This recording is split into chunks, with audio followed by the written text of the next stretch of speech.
Hi everybody, BeoWynn here. A lot of people have been asking me to make some more Blender tutorials, so today I decided to make a simple piece of Halloween candy, which I'm actually going to be using as a Vignon throwable later, so keep an eye out for that. Halloween candy is honestly super easy to make. You can start it with a cube or a sphere, and then add a cone mesh to the ends for the wrapping paper.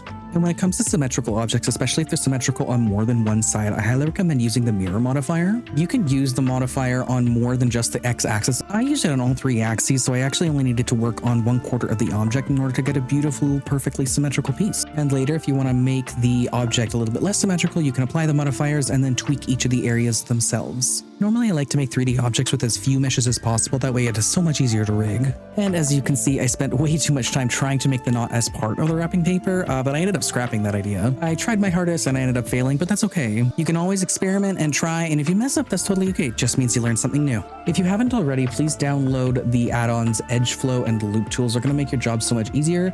And with those add-ons, I'm also using the proportional editing tool in order to make the edges of the wrapping paper look nice and clean.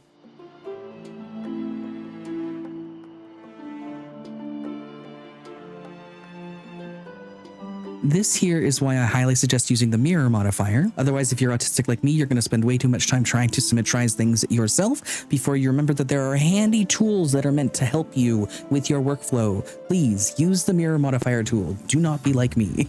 Unless you enjoy this kind of stuff, which I do, but I didn't have enough time for that.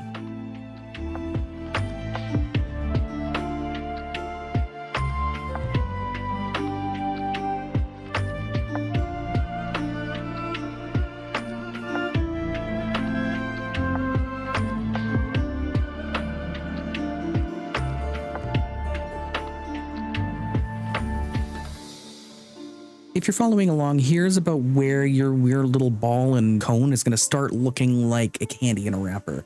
I ended up subdividing the wrapper so I had a little bit more verts to work with, and I started pushing and pulling in opposite directions the vertex edges so I could get that nice ripple effect with the wrapper.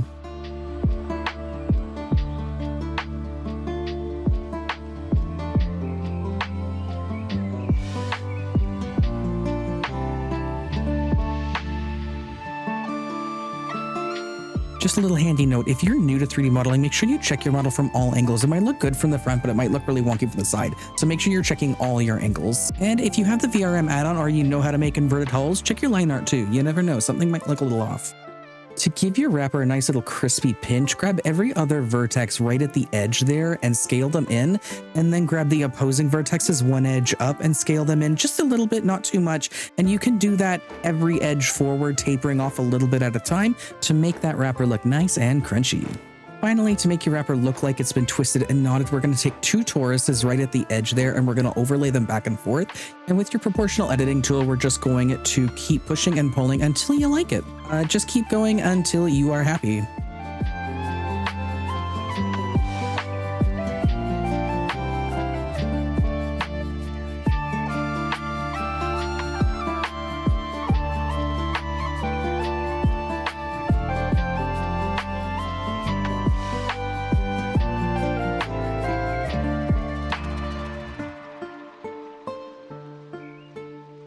Okay, so technically your candy looks like candy. We could stop here or we could go the extra step further and we can add some extra color. So I am not going to be showing you how to UV edit in this tutorial. Instead, we are just going to be creating a zigzag just with two different materials. All you got to do is create a new material and then assign certain faces to that material so you can see it. In this case, I'm also using the mirror modifier tool to make my job a little bit easier. And then we're just going to be zigzagging vertexes up and down by double tapping G and sliding along the edge. That way we don't lose the shape that we've already created. I also created an extra loop cut in the center. That way we can get a little bit more color than what we already had. There will have to be some cleanup at the end.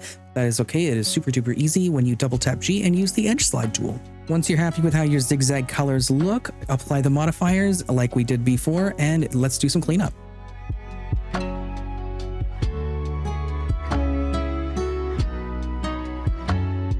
Now, most of the time when you use the mirror modifier tool, it will merge vertexes that are near or touching each other. In this case, because the vertexes were too far away when we did the zigzag in the center, so you will have to make sure that those two vertexes are merged together. Otherwise, your line art might look a little wonky. And don't forget your beautiful wrapper edges. They deserve some love too.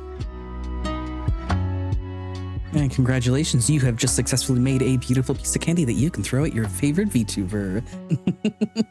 Thanks so much for watching, and I'll see you in the next tutorial.